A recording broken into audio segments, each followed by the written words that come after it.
Tuning fork test. Tuning ফর্কটা প্রথমে Rini test, গতদিন আমি আলোচনা করেছিলাম। তাহলে এটা আমি শব্দ করে আপনার কানের সামনে এবং পিছনে ধরে কোথায় ভালো শুনেন বলবেন। একদম মাথায় আমি ইয়ে করলাম, কোথায় ভালো শুনেছেন?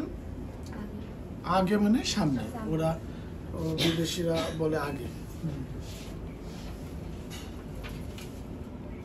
কোথায় ভালো শুনলে?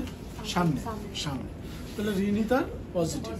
এরপরে ওয়েবার টেস্ট, এটা আমি শব্দ করে মাথার মাঝখানে ধরবো, কোন দিকে ভালো শুনেন না মাঝখানে ভালো শুনেন বলবেন।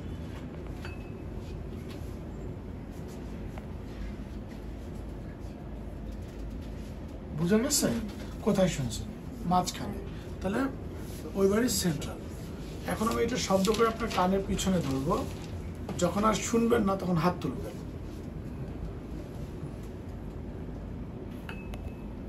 ট্র্যাগাস কিন্তু আমি বন্ধ করে নিয়েছি। ঠিক আছে।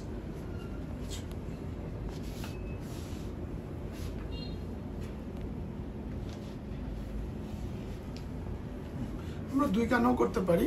তাহলে এবিসি ইজ নর্মাল। তাহলে এই হলো আমাদের। তারপর কিন্তু লিম্ফ নোট করতে হবে। লিম্ফ নোট তোমরা জানো করা? লিম্ফ নোট পারো? আচ্ছা, ঠিক আছে।